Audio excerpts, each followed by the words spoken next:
Good morning.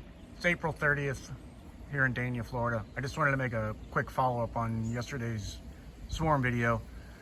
I'd recommend putting your trap in a gumbo limbo, but I forgot to also mention I put it in this particular gumbo limbo because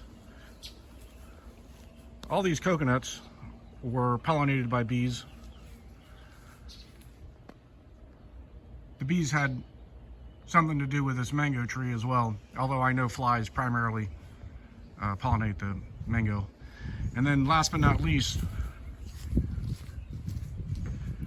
bees love sea grapes.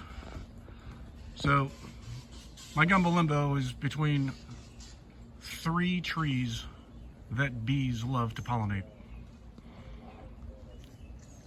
Over and out.